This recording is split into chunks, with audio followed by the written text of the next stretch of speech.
Hello, everyone, and welcome back to our Craftist calendar.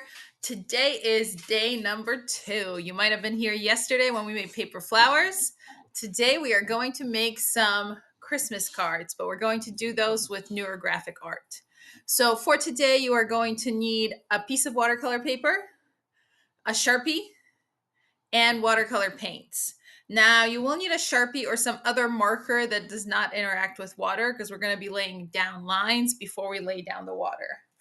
For watercolor paper, I'll be using this. The reason I'll be using this is because I have one page left of this. Some other watercolor paper I have on hand is this guy right here. This is from Five Below, so it's $5 for this block. It's fine. This stuff's a little bit more and it's a little bit better. You can buy this at pretty much any art supply store, also at Walmart. This one's a pretty good watercolor paper. So you might be wondering, what is neurographic art?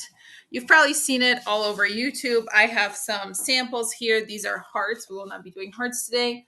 But the idea is you are using these strong graphic lines and then rounding off the corners in a way that is just really, really good for your brain and makes it feel chill and like it is ready to relax. So let's go ahead and jump into our Christmas themed neurographic Christmas cards. So for this project, like I said, I'm going to use one sheet of paper. I was going to have us measure these out, but let's just keep it simple. I'm going to make 2 cards and I encourage you to do the same. And all I'm going to do is take whatever sheet of watercolor paper I have and fold it in half. And then I am just going to use my scissors to cut in half on that folded line. There we go. And we'll have 2 sides of sheets of paper that we'll use as our cards. The other thing I forgot to mention is you will need some masking tape and we'll be taping off edges. So I'm going to be doing 2 designs. The first one is going to be a Christmas tree. The second one is going to be a peace sign. So let's switch over to voice over me and some action. Okay, so the first thing we want to do is we want to tape these down. You want to make sure your edges are nice and parallel. It does not matter if they overlap, any tape will do. Then I'm drawing out the peace sign and the Christmas tree and just some lines that go through it, however. And then I go into the lines and I make sure that any place it crosses, it is like a U shape. So I thicken all the lines and I make them look like U's. Here in a second, I'll go into a still. Ignore my dog in the background. There we go. So this is it with the lines thicker. You'll notice, especially on the peace sign, how any place they cross over, I have thickened them up to look like a U. I've grabbed my watercolor and I'm going to paint my inside things first. So first I'm going to do the peace sign. I'm doing that in yellow and orange, and I dropped my water first. And then I'm doing the Christmas tree, and I'm doing that mostly in green with a little bit of yellow. And here's the finished products of those. I'm going to let those dry before I do anything else to them because I don't want the background to get in the way of what is happening. So you want to make sure they dry. Then I'm laying in water into the background. For the peace sign, I am doing blue with little bits of purple. I'm laying down water first, and then I am laying in the color, just letting it drip into each other. For the Christmas tree, for whatever reason, I decided to play with blue and orange, sort of complementary colors, and offset the green of the tree.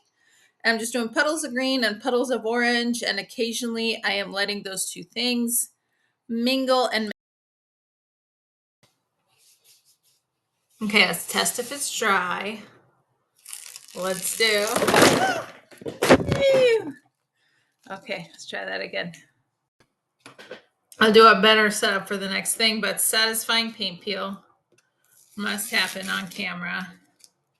Ooh, might have to, is this overlapped? Hey. Oh my God, like this is why you tape things off, because peeling it off is so good. How cute is this?